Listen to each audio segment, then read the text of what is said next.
Amados irmãos, vamos ouvir nesse instante a exposição da palavra do Senhor. Vamos voltar a nossa atenção para o capítulo de número 1 do livro do Apocalipse. O texto da pregação dessa noite são os versículos 17 a 20, mas faremos a leitura então de todo o capítulo 1 de Apocalipse.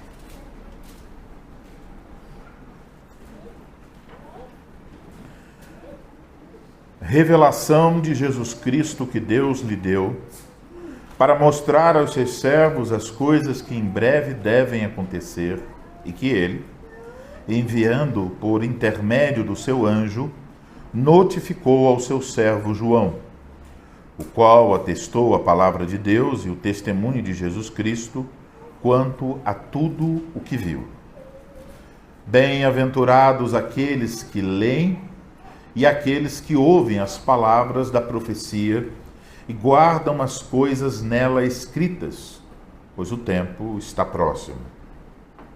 João, às 7 igrejas que se encontram na Ásia, graça e paz a vós outros da parte daquele que era e que há de vir, da parte dos 7 Espíritos que se acham diante do seu trono, e da parte de Jesus Cristo, a fiel testemunha, o primogênito dos mortos e o soberano dos reis da terra.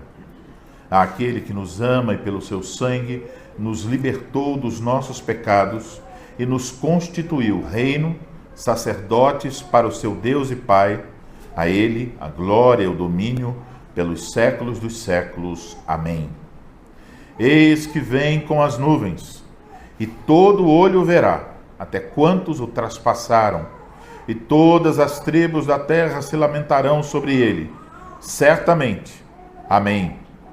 Eu sou o Alfa e Ômega, diz o Senhor Deus, aquele que é, que era e que há de vir, o Todo-Poderoso. Eu, João, irmão vosso e companheiro na tribulação, no reino e na perseverança em Jesus, achei-me na ilha chamada Pátimos, por causa da palavra de Deus e do testemunho de Jesus. Achei-me em espírito no dia do Senhor e ouvi por detrás de mim grande voz, como de trombeta, dizendo: o que vês, escreve em livro e manda às 7 igrejas: Éfeso, Esmirna, Pérgamo, Tiatira, Sardes, Filadélfia e Laodiceia. Voltei-me para ver quem falava comigo, e voltado, vi 7 candeeiros de ouro, e no meio dos candeeiros um semelhante a filho de homem, com vestes talares e cingido à altura do peito com uma cinta de ouro. A sua cabeça e cabelos eram brancos como alva lã, como neve, os olhos como chama de fogo, os pés semelhantes ao bronze polido, como que refinado numa fornalha, a voz como voz de muitas águas. Tinha na mão direita 7 estrelas, e da boca saía-lhe uma afiada espada de 2 gumes. O seu rosto brilhava como o sol na sua força. Agora o texto da pregação. Quando o vi, caí a seus pés como morto. Porém ele pôs sobre mim a mão direita, dizendo: não temas, eu sou o primeiro e o último, e aquele que vive. Estive morto, mas eis que estou vivo pelos séculos dos séculos, e tenho as chaves da morte e do inferno. Escreve, pois, as coisas que viste, e as que são, e as que hão de acontecer depois destas. Quanto ao mistério das 7 estrelas que viste na minha mão direita, e aos 7 candeeiros de ouro, as 7 estrelas são os anjos das 7 igrejas, e os 7 candeeiros são as 7 igrejas. Até aí, a leitura da palavra do Senhor. Vamos orar. Ó Senhor Deus, mais uma vez vamos ouvir a exposição da Tua palavra. E há certamente mais uma vez, ao nos depararmos com o texto do Apocalipse, muitas informações sobre o Antigo Testamento, explicações sobre Cristo e sua obra e muitas implicações para as nossas vidas. Pedimos que o Senhor nos ajude a compreender tudo isso, a guardar em nosso coração e a expressar, por meio de uma vida renovada, o nosso temor, o nosso amor e o nosso desejo pelo Teu Filho Jesus Cristo. Que, mais uma vez, nossa confiança nele seja aumentada e nosso amor por ele seja multiplicado. Ele é certamente um Salvador perfeito e bendito, a quem nós damos graças ao Senhor por termos a oportunidade, mais uma vez, de vê-lo revelado no Evangelho a nós nessa noite. Abre então, Senhor, os nossos olhos. Faz-nos ver com clareza quem é o nosso Senhor, a contemplar pelas Escrituras a sua glória e a curvar o nosso coração pela fé. Nós oramos assim em nome dele. Amém. Amém. Amada congregação, Senhor Jesus Cristo, no último sermão, em Apocalipse capítulo 1, versículos 12 a 16, ouvimos sobre a revelação da glória do Rei. Vimos como o Senhor Jesus Cristo se revelou ao apóstolo João como o Filho do Homem. Porém, essa descrição do Filho do Homem, que aponta para a sua natureza humana, não aparece aqui no Apocalipse essa natureza humana no seu estado de humilhação, como temos nos evangelhos, mas no seu estado de exaltação, de glória. Dessa forma, ao aparecer como Filho do Homem, o Senhor Jesus Cristo se revela como o cumprimento da profecia de Daniel, que olhamos tantas vezes nesses sermões do Apocalipse. A profecia que o anuncia como o Filho do Homem que ascende aos céus, que se assenta à direita do Pai, aquele que recebeu o reino e que tem o domínio pelos séculos dos séculos. E na exposição dessa visão, observamos como tudo ali apresenta Jesus como o cumprimento das promessas de Deus. Não só as promessas que aparecem no livro de Daniel, mas também várias referências do texto extraídas de Isaías, de Jeremias, de Ezequiel e de outros profetas. Tudo que foi prometido por Deus encontra em Jesus Cristo o pleno cumprimento. Nessa visão, então, do 12 ao 16, Jesus foi apresentado por meio de 8 imagens, todas elas tiradas do Antigo Testamento. Essas imagens ressaltam a dignidade do sacerdotal de Jesus, a sua eternidade e sabedoria, o seu discernimento para examinar, o seu poder, a sua pureza, a sua autoridade real para julgar e a sua glória tremenda.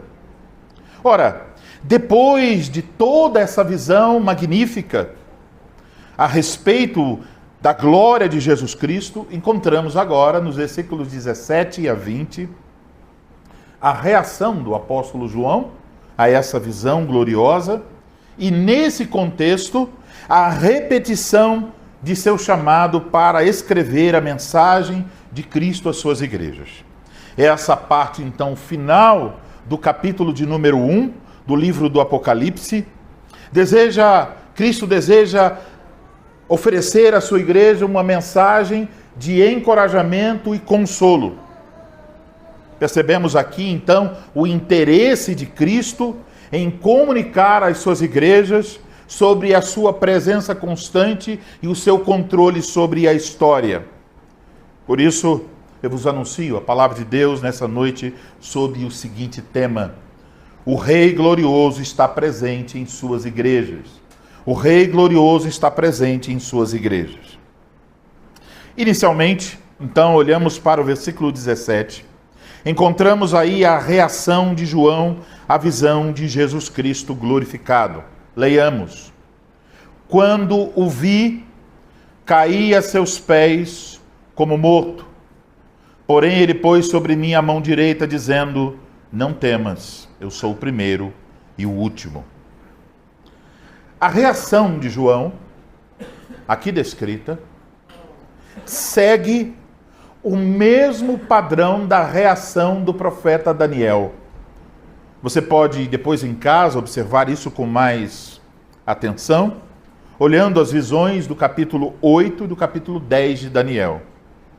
O profeta recebe uma visão, ele então se prostra amedrontado com o rosto em terra, ele é fortalecido por um ser celestial e então recebe mais revelação. É importante observar que nesse contexto, essa reação de João aqui ressalta ainda mais o poder e a glória do Rei, o Senhor Jesus Cristo, tal como apresentado nos versículos 16 a 18. A ideia aqui é que a glória de Cristo é tamanha que não é possível permanecer de pé diante dele. E por isso lemos aqui que mesmo tendo tido uma intimidade com Jesus durante o ministério terreno do Senhor, agora, ao vê-lo em sua glória, ao vê-lo como ele é, João cai a seus pés como morto. Aliás, essa é a reação de todos aqueles que viram a glória de Deus. Por exemplo, em Daniel, capítulo 10, versículos 8 e 9, Daniel nos diz: Fiquei, pois, eu só, e contemplei esta grande visão, e não restou força em mim. O meu rosto mudou de cor e se desfigurou, e não retive força alguma. Contudo, ouvi a voz de suas palavras, e ouvindo-a, caí sem sentidos, rosto em terra. Apesar das palavras de Daniel serem mais profundas, a experiência é a mesma. O padrão bíblico claramente desmascara as falsas alegações de intimidade com Jesus que algumas pessoas dizem ter em nossos dias. Agora, ainda no versículo 17, lemos que depois dessa reação de João, nós temos uma ação de Jesus. Porém, ele pôs sobre mim a mão direita, dizendo: Não temas. Ao colocar a mão direita sobre João, o Senhor Jesus Cristo não só está oferecendo consolo, mas há aqui também implícita uma indicação do chamado de João. Porque a expressão pôs sobre mim a sua mão direita é um termo semitécnico para indicar a imposição de mãos. Ou seja, refere-se a um ato de nomeação que transmite autoridade para que aquela pessoa cumpra a sua missão. E essa ideia da mão colocada sobre João, indicando também o chamado de João, se encaixa perfeitamente no contexto. Pois duas coisas aparecem aqui. A primeira é que nesse texto tem um chamado. Jesus ordena João a escrever essa revelação. E isso também se encaixa perfeitamente com a imagem de que as estrelas, e veremos que são uma referência aos mensageiros de Cristo, estão na mão direita do Senhor. Assim, o toque de Jesus é não só um toque consolador, mas também um chamado para servir. Além disso, o Senhor Jesus fala com João. Ele diz: Não temas. Então a voz de Cristo tranquiliza, consola o apóstolo. Jesus está dizendo a ele: não tenha medo. Agora, quando Jesus diz não tenha medo,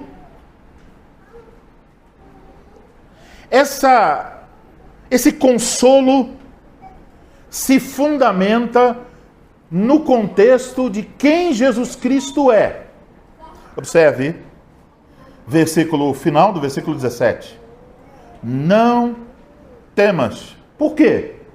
Eu sou o primeiro e último. Então ele começa a falar sobre si mesmo.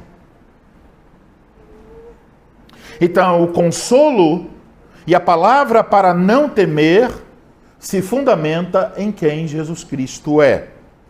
E observe que Jesus diz aqui pelo menos 3 coisas sobre si mesmo. Assim, nós somos colocados diante de um paradoxo. Porque foi a visão de quem Jesus Cristo é que fez com que João estivesse cheio de temor e caísse desmaiado aos seus pés. Mas agora Jesus se dirige a ele e diz para ele não temer, também baseado em quem ele é. Então, olhamos para Cristo, sabemos que devemos temer a Cristo, porque Ele é glorioso e todo-poderoso. Ele não é como um de nós. Ele é o Rei da glória, e ao olhar para Ele, qualquer ser humano haverá de temer e tremer, e cair com o rosto em terra. Mas ao mesmo tempo, o próprio Cristo nos encoraja com a revelação de si mesmo, de modo que somos atraídos para o seu consolo. Poderíamos colocar isso da seguinte forma, meus irmãos: é extremamente perigoso estar na presença de Cristo. É perigoso, é para temer. Mas não há um lugar mais desejável, um bem mais precioso, uma alegria mais profunda e uma fortaleza mais segura do que estar na presença do Senhor Jesus Cristo. Portanto, mesmo sendo perigoso, podemos dizer, parafrasear como Pedro: Senhor, para onde iremos nós? Só tu tens as palavras da vida eterna. Agora vejamos como Jesus então se apresenta nesses versículos e como isso nos encoraja e consola. Ainda no versículo 17, ele nos diz que ele diz: eu sou o primeiro e o último. Essas palavras já apareceram aqui no livro do Apocalipse, quando Deus disse: eu sou o Alfa e o Ômega. São palavras que Deus atribui a si mesmo. Deus diz isso a respeito dele. Em Isaías 41, versículo 4, Isaías 48, versículo 12, Isaías 44, versículo 6. Vejamos o que diz esse último versículo, 44, 6. Assim diz o Senhor, Rei de Israel, seu Redentor, o Senhor dos Exércitos: eu sou o primeiro e eu sou o último, e além de mim não há Deus. E também em Apocalipse 1:8, como mencionei, Deus diz: eu sou o Alfa e o Ômega, diz o Senhor Deus, aquele que é, que era e que há de vir, o Todo-Poderoso. Essa expressão, eu sou o primeiro e o último, refere-se à plena soberania de Deus sobre a história humana. Do princípio até o fim, Ele é o Senhor da história. Então, ao atribuir a si mesmo essas palavras, não só aqui, no versículo 17 do capítulo 1, mas também no capítulo 2, versículo 3, e no capítulo 22, versículo 13, no final do livro, quando Jesus atribui essas palavras, esse título a si mesmo, ele indica que ele é um com o Pai. Ele participa da mesma eternidade e soberania do Pai. Ele está revelando assim a sua natureza divina. Agora, é importante observar que essas passagens do livro do profeta Isaías, onde essa expressão, eu sou o primeiro e o último, aparecem, nelas Deus está se revelando como Criador e soberano de todas as coisas, como aquele que é completamente diferente dos deuses criados pelos homens, como aquele que é totalmente incomparável, a quem todas as nações estão sujeitas e cujos propósitos ninguém, absolutamente ninguém, pode frustrar. ao atribuir esse título a si mesmo, Jesus está também anunciando todas essas coisas a respeito de si. Mas há um outro ponto também para observar. É que nessas passagens de Isaías, Deus não só oferece uma revelação de si mesmo, como o Senhor da história, mas nessas passagens você também encontrará palavras de consolo do Senhor para o seu povo, como nós temos aqui no Apocalipse. Deus se revela como o Senhor da história, o primeiro e o último, para consolar o seu povo. Veja as palavras de Isaías 41, versículo 10. Não temas, porque eu sou contigo. Não te assombres, porque eu sou o teu Deus. Eu te fortaleço e te ajudo, e te sustenho com minha destra, a minha direita, fiel. Ó, meus irmãos, que bendito consolo para as igrejas de Cristo Jesus. Quem começa e termina todas as coisas? Quem é antes de tudo e depois de tudo? Jesus quer que suas igrejas saibam que Ele cumprirá seus propósitos, pois Ele é o Senhor da história. Então, meus irmãos, vocês pais, provavelmente, como eu já fiz muitas vezes, costumam pensar quanto ao futuro de seus pequeninos filhos. Eu posso me lembrar quando tinha meus filhos no colo, Israel, e eu me perguntava às vezes, como será Israel com 27 anos? Quando ele tinha alguns meses, agora ele tem essa idade. Talvez você olhe para os seus filhos pequenos e diga, como será com eles quando crescerem? Mas talvez você pense um pouco mais longe. Você diga, como será com meus netos? Com meus bisnetos? Será que o mundo será dominado pela inteligência artificial, pela tecnologia? Será que o mundo será dominado por poderes globalistas? Ou será que o comunismo triunfará até lá? Será que haverá riscos de guerra nuclear? E como estará a Igreja de Cristo? Você pode pensar de forma pessimista e dizer, olha, se agora está ruim, como será daqui a 30 ou 50 anos para os meus filhos e netos?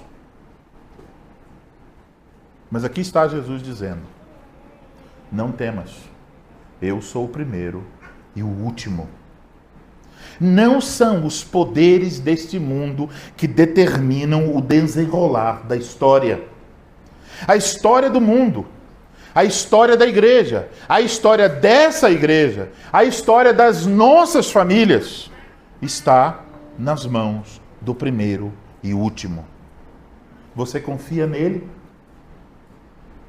Você o reconhece como Rei glorioso? Então, meu irmão, não seja pessimista. Porque eis o que ele diz em sua palavra a respeito dos nossos descendentes. Faço misericórdia até 1000 gerações daqueles que me amam e guardam os meus mandamentos. Você crê nisso?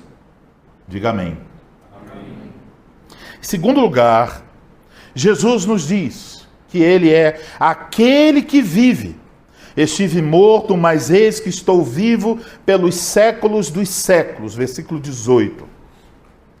Então, nesse contexto, a morte e a ressurreição de Jesus são uma parte da realização do plano de Deus para a nossa salvação. É uma indicação aqui de que Deus está conduzindo a história, como acabou de ser evidenciado pelo título primeiro e último. Em termos cronológicos, podemos pensar, em primeiro lugar, sobre a morte de Cristo. Estive morto, passado. Jesus Cristo ofereceu a si mesmo como sacrifício para propiciar a ira de Deus. Ele morreu em nosso lugar. Temos o perdão dos pecados. Em outras palavras, Jesus está se apresentando aqui, mais uma vez, como nosso Salvador. No entanto, a morte não o pôde conter. Jesus nos diz que ele também é aquele que vive, e completa: eis que estou vivo pelos séculos dos séculos. No Antigo Testamento, por exemplo, em Daniel 12:7, essa expressão, aquele que vive pelos séculos dos séculos, também é usada para se referir a Deus. Isso mais uma vez destaca a divindade de Jesus. Jesus Cristo então morreu de uma vez por todas na cruz, mas aqui está algo maravilhoso: ele nunca mais morrerá. Ele continua sendo homem, mas ele não morrerá mais. A expiação que ele providenciou é perfeita e eficiente. A nossa salvação está garantida. Então não há o que temer. Temos perdão dos pecados. E a ressurreição de Cristo é a garantia da nossa própria ressurreição no dia final. Então pense sobre os crentes que leram essa mensagem. Pouco tempo depois, muitos deles estariam sob perseguição severa do Império Romano. Pense sobre os irmãos indo para o Coliseu e sendo colocados para servirem de alimento às feras. Eles morreram dilacerados. Mas eles servem a um Senhor vivo. Assim como ele se levantou dentre os mortos para não mais morrer, também os irmãos poderiam ter a certeza que eles haveriam de se levantar dentre os mortos para a vida eterna, para a glória eterna. A vida de Cristo no céu é a garantia da nossa ressurreição. Ele não pode morrer, é vivo pelos séculos dos séculos. Portanto, eu e você estamos eternamente seguros. Você crê nisso? Diga amém. Amém. Esse pensamento é reforçado pelo que encontramos a seguir. Ainda no versículo 18, veja, Jesus diz: e tenho as chaves da morte e do inferno. Essas palavras refletem uma citação, um texto de Isaías 22, 22. Em Isaías 22, 22, o texto se aplica a um descendente da casa de Davi chamado Eliaquim. Mas a mensagem dada a Eliaquim tem também uma conotação e uma aplicação para o Messias. Eis a mensagem do Senhor: porei sobre o seu ombro a chave da casa de Davi. Ele abrirá e ninguém fechará. Fechará e ninguém abrirá. Nesse contexto, as chaves indicam a autoridade de Jesus como rei messiânico. E aqui indicam a autoridade dele sobre a morte e o inferno. Não precisamos falar sobre a morte, mas a palavra inferno aqui é uma palavra que se refere ao lugar dos mortos. Não se refere ao sofrimento final, mas ao estado no qual os mortos se encontram. No Apocalipse, é digno de nota que esses dois termos, morte e inferno, sempre aparecem juntos. A morte reivindica o corpo. O inferno reivindica a alma. Agora, com a morte e a ressurreição de Jesus Cristo, ele derrotou essas forças gêmeas da morte e do inferno. De modo que agora Cristo tem autoridade sobre a morte e o inferno. Ele tem as chaves, quer dizer que somente ele abre ou fecha essa porta. Em outras palavras, a vida de cada pessoa está nas mãos do Senhor Jesus Cristo. No contexto das perseguições sofridas pelas igrejas que receberam as cartas, eles são lembrados que Jesus é quem decide quem sofrerá a morte e quem será liberado da morte. Não são os governos, não são os perseguidores, não são os inimigos, não é o diabo, é Cristo. Então, aqui somos colocados diante dessa preciosa verdade a qual confessamos no dia do Senhor de número 1. Eu pertenço ao meu fiel Salvador Jesus Cristo, tanto na vida quanto na morte. Eu sou dele na vida e ele dirá o dia, a hora, o local, o modo como eu e você haveremos de morrer. Você não morrerá sem a vontade de Cristo. Não há um consolo maior do que esse. Não é a morte quem decide sua morte. Não é o inferno quem decide a sua morte. É Cristo. Você está sob os cuidados de Cristo. Quando o seu corpo deixar separar-se de sua alma, Cristo estará com você.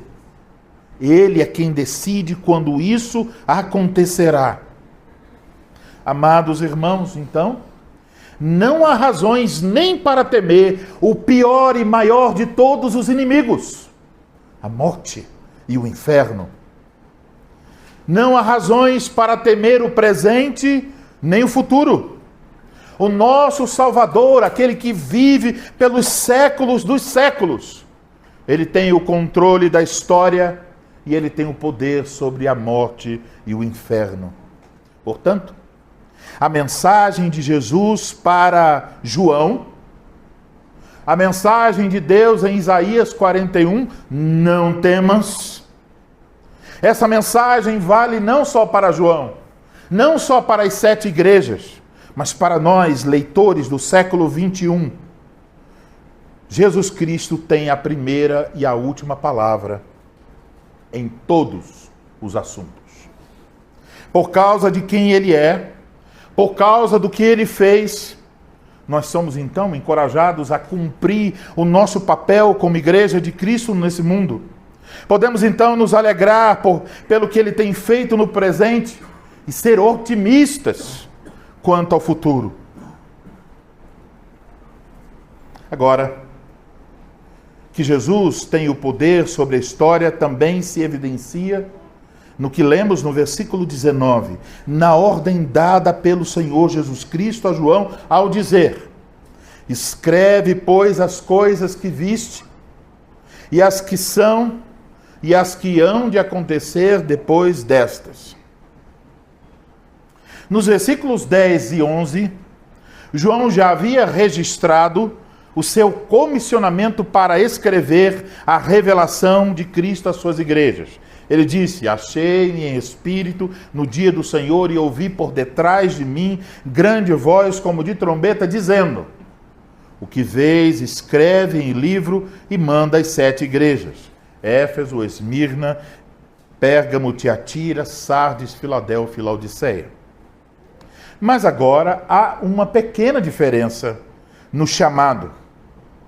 Lemos no início do versículo 19: escreve, pois. Esse pois, do nosso texto, indica que o chamado de João para escrever essa revelação tem como fundamento quem Jesus Cristo é. Tem como base o seu triunfo na história, o seu triunfo sobre os poderes da morte e do inferno. As palavras do versículo 19, as coisas que viste, e as que são, e as que hão de acontecer depois destas, não são, isso é importante, não são um tipo de esboço do livro, Como se o livro começasse falando do passado, depois do presente, e os últimos capítulos fossem sobre o futuro. Não se trata disso. O livro não está em uma ordem cronológica.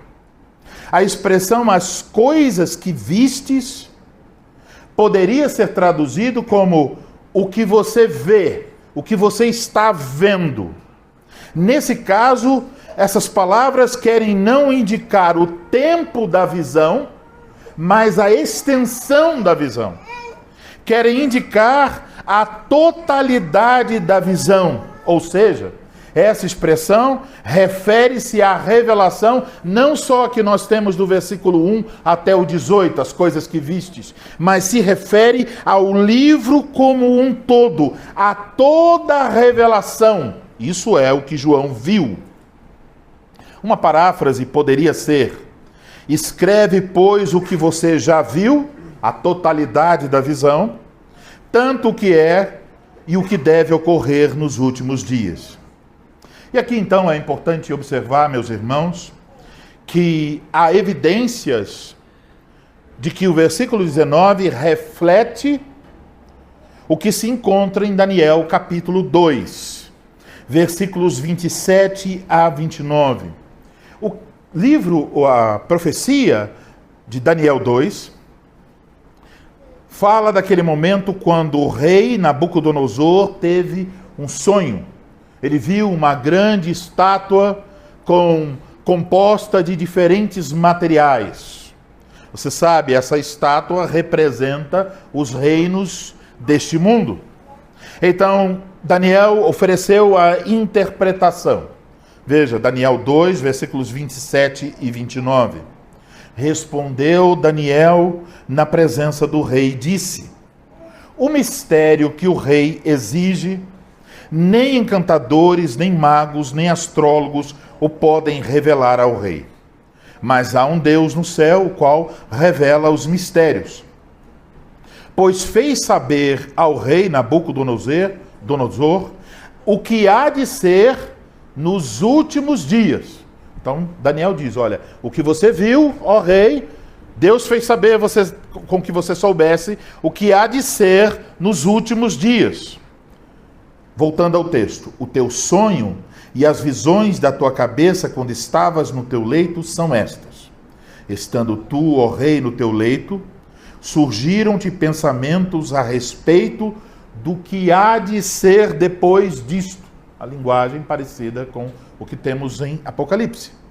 Aquele, pois, que revela os mistérios, te revelou o que há de ser. De novo, linguagem que reflete no Apocalipse. Então, o sonho de Nabucodonosor foi sobre a grande estátua, com poças de ouro, prata, bronze, etc. Estátua que representa os reinos deste mundo. Mas no final do sonho, Nabucodonosor viu uma pedra. E Daniel revela o que então aconteceu. Daniel, capítulo 2, versículos 34 e 35.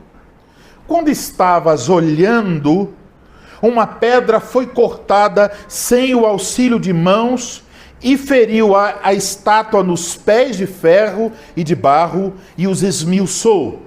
Então foi juntamente esmiuçado o ferro, o barro, o bronze, a prata e o ouro, os quais se fizeram como palha das eiras no estio, e o vento os levou, e deles não se viram mais vestígios.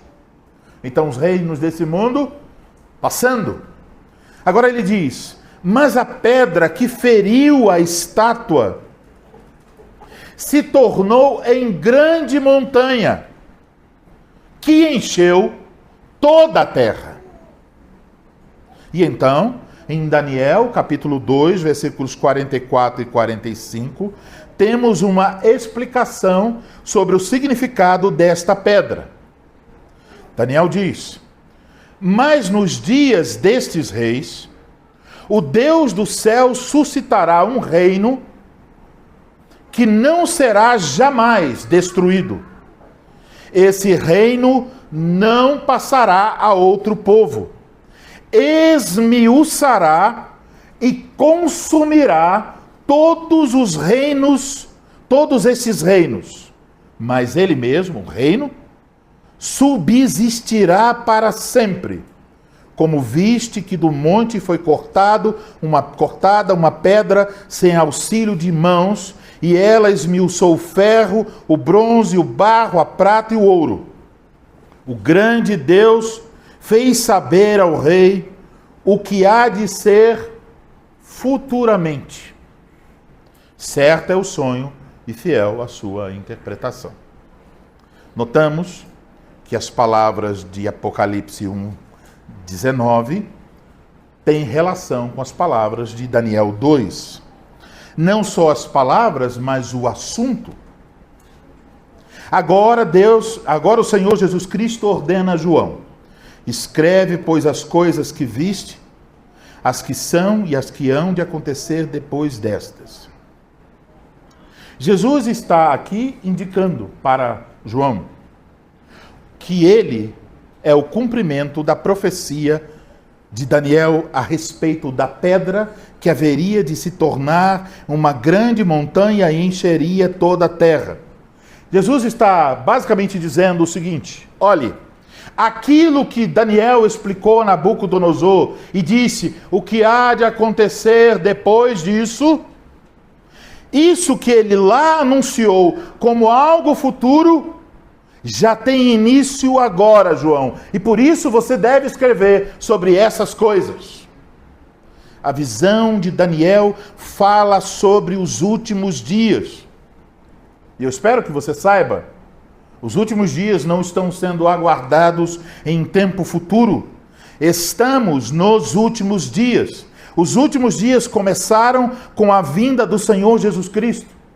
Por isso, no dia de Pentecostes, em Atos capítulo 2, versículo 17, Pedro, referindo-se à profecia de Joel, a deu como cumprida, ao dizer: e acontecerá nos últimos dias, diz o Senhor, que derramarei do meu espírito sobre toda a carne, vossos filhos e vossas filhas profetizarão, vossos jovens terão visões e sonharão vossos velhos. Pedro está dizendo, os últimos dias anunciados por Joel já tiveram o seu início. Os últimos dias esse tempo que foi visto pelo rei Nabucodonosor no sonho e que foi interpretado por Daniel, já teve o seu início. Então, os últimos dias já se iniciaram de modo que as coisas que hão de acontecer depois destas não se refere a um futuro distante, mas à própria revelação do Apocalipse. Refere-se à vitória de Cristo sobre os poderes da morte e do inferno, sobre os poderes dos governantes deste mundo. Refere-se à instalação do reino de Cristo.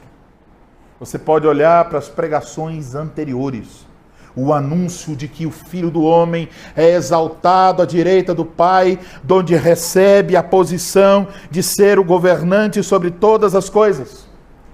O reino do Filho do Homem já teve o seu início. A profecia de Daniel falando sobre a pedra já foi cortada.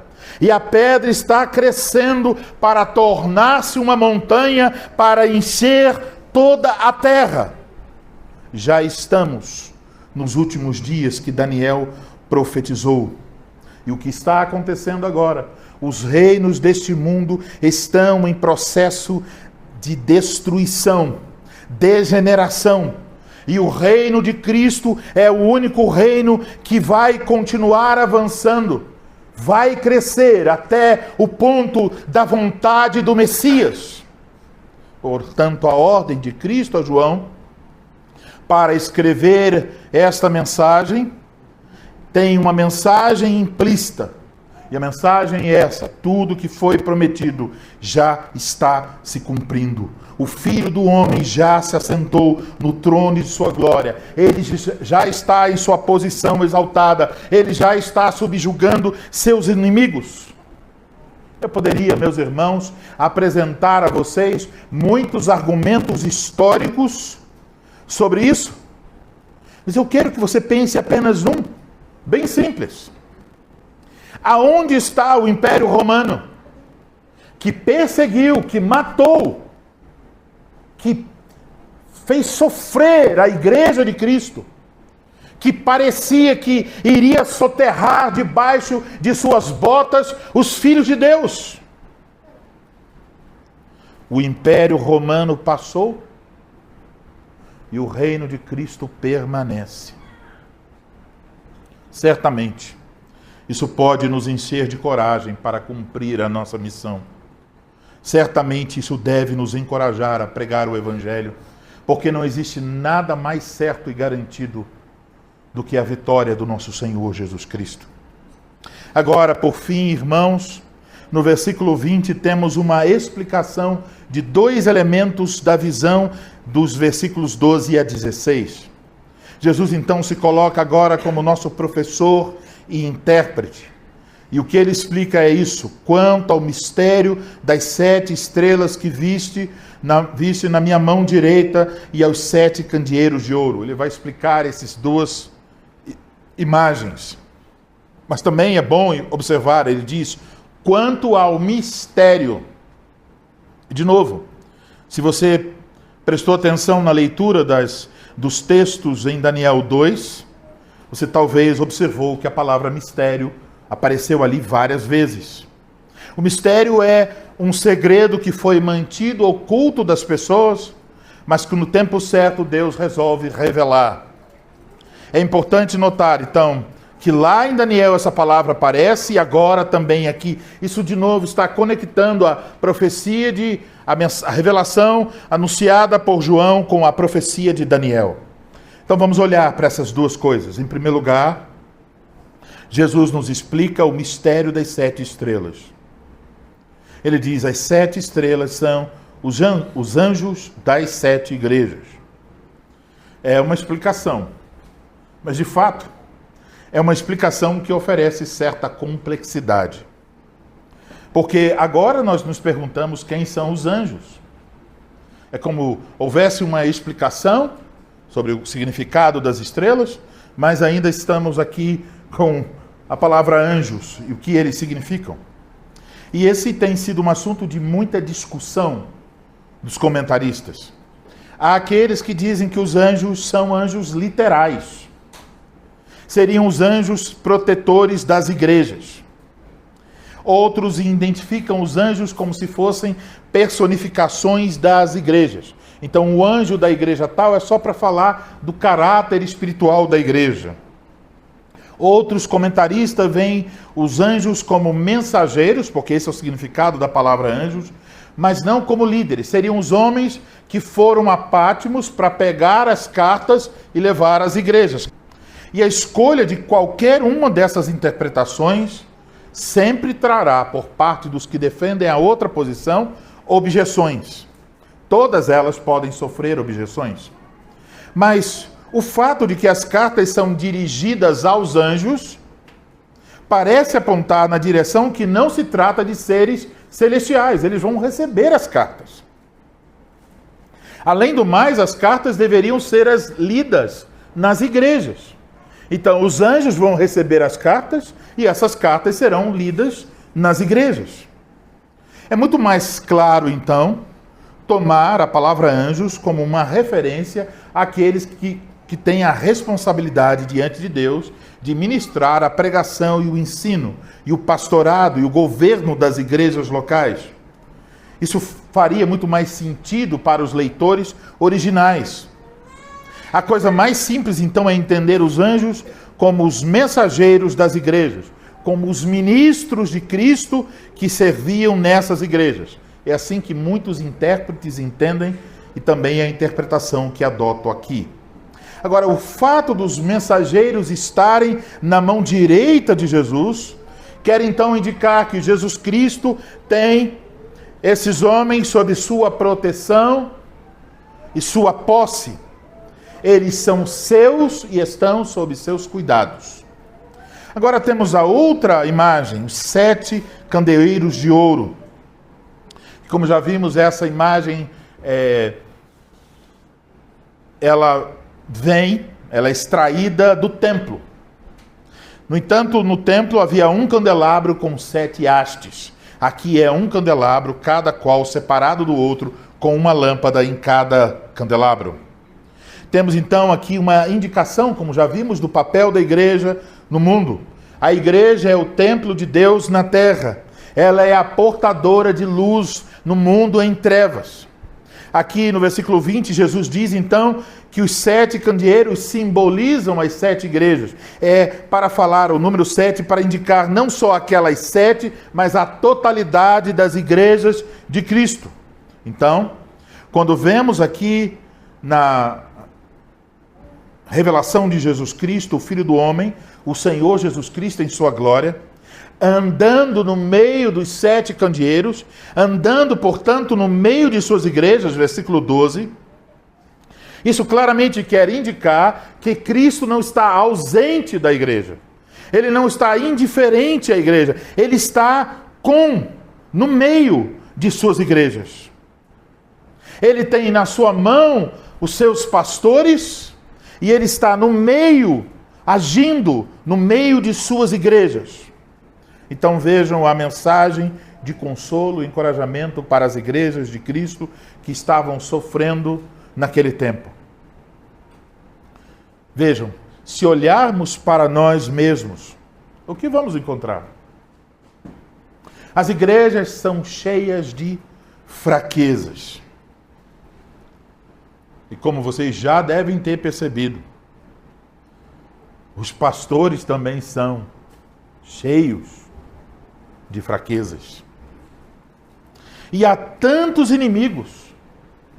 Há o próprio diabo que gostaria de destruir as igrejas de Cristo. Há o perigo do falso ensino.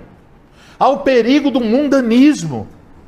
Há perigos externos e internos. E, por vezes, o pastor pode se sentir sozinho. Por vezes, a igreja pode se sentir abandonada. Os oficiais da igreja, por vezes, se sentem assim.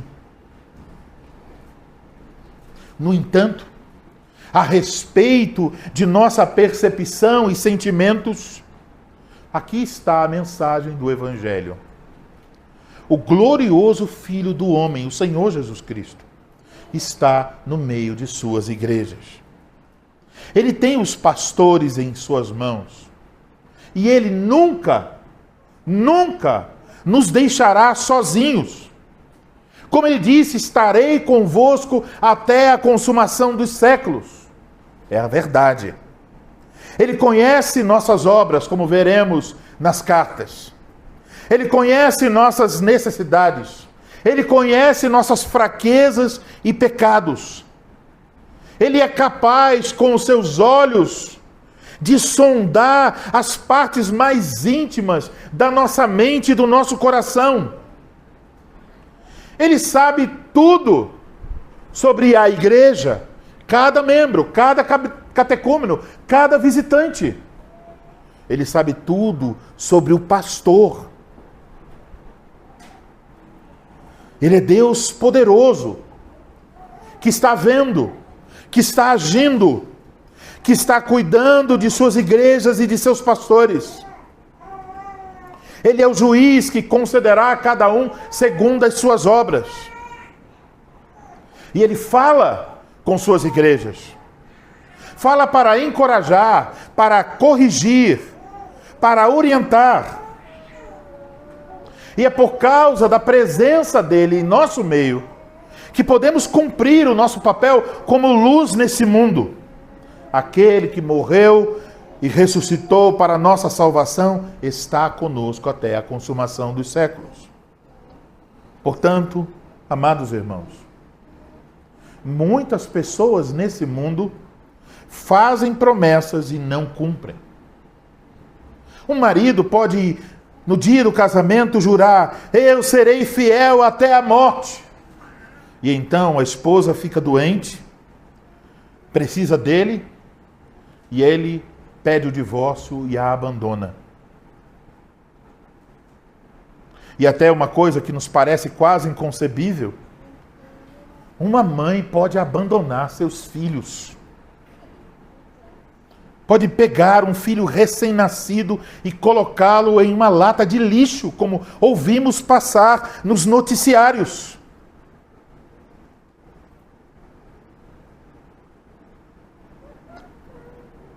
Mas mesmo que o mundo seja capaz de realizar essas coisas, mesmo que todas as pessoas a quem amamos nos abandonassem,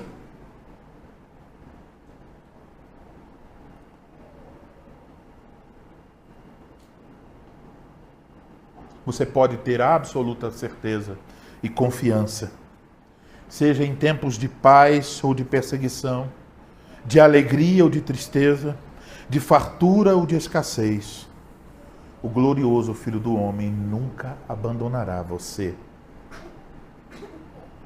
É por isso, então, que eu posso entender a experiência que eu li recentemente de um missionário no campo, pregando a palavra de Deus em uma igreja clandestina, uma igreja perseguida num país totalitário. Depois de estar anos pregando a palavra de Deus e anunciando o evangelho de Deus, o missionário, certa vez, curioso, perguntou aos membros da congregação clandestina: irmãos, qual o seu livro favorito da Bíblia? E para a surpresa do missionário, eles disseram: o livro de Daniel e o livro do Apocalipse. Então ele perguntou: por que vocês acham que esse é o livro favorito de vocês?